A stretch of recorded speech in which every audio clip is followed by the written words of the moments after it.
तो दोस्तों आज हम पढ़ेंगे संविधान यानी पॉलिटी, जिसका भाग एक आज हम पढ़ेंगे। इसमें हम पढ़ेंगे भाग एक में दिया गया है भारत राज्य और उसका संघ। अनुच्छेद 1 से 4 तक दिया गया है। तो अनुच्छेद 1 में दिया गया है संघ का नाम और राज्य क्षेत्र।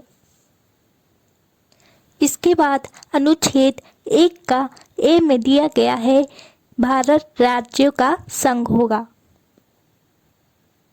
इसके बाद अनुच्छेद 1 का सी में दिया गया है राज्य क्षेत्र को 3 भागों में बांटा गया है, जिसमें पहला पॉइंट है राज्य क्षेत्र। फिर दूसरा पॉइंट है केंद्र शासित प्रदेश। तीसरा पॉइंट ऐसे राज्य जिसे किसी भी समय भारत में मिलाया जा सकता है।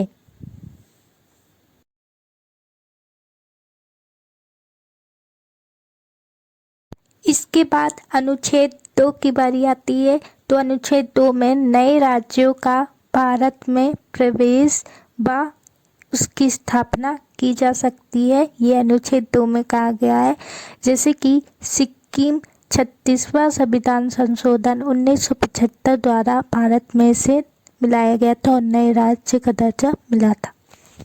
अनुच्छेद 3 ये कहता है राज्य क्षेत्र का निर्माण, क्षेत्र, सीमा तथा नाम में परिवर्तन हो सकता है। अनुच्छेद 3 ये शक्ति प्राप्त है संसद को कि ये इसके क्षेत्र, सीमा तथा नाम में परिवर्तन कर सकता है। अनुच्छेद 4 जो कि 2 और 3 को मानेगा, ये बताता है अनुच्छेद 4। तो चलिए रिवीजन कर लेते हैं। भाग 1 भारत राज्य और उसका संघ, ये दिया है अनुच्छेद 1 से अनुच्छेद 4 तक। अनुच्छेद 1 में दिया है संघ का नाम और राज्य क्षेत्र। अनुच्छेद 1 का ए में दिया है भारत राज्यों का संघ होगा। अनुच्छेद 1 के सी में दिया है अनुच्छेद 1 के सी में दिया है राज्य क्षेत्र को 3 भागों में बांटा गया है। पहला राज्य क्षेत्र, दूसरा केंद्र शासित प्रदेश, तीसरा ऐसे राज्य जिसे किसी भी समय भारत में मिलाया जा सकता है। अनुच्छेद 2 में दिया गया है नए राज्यों का प्रवेश व स्थापना, जैसे कि सिक्किम 36वां संविधान संशोधन द्वारा 1975 में राज्य बना भारत का।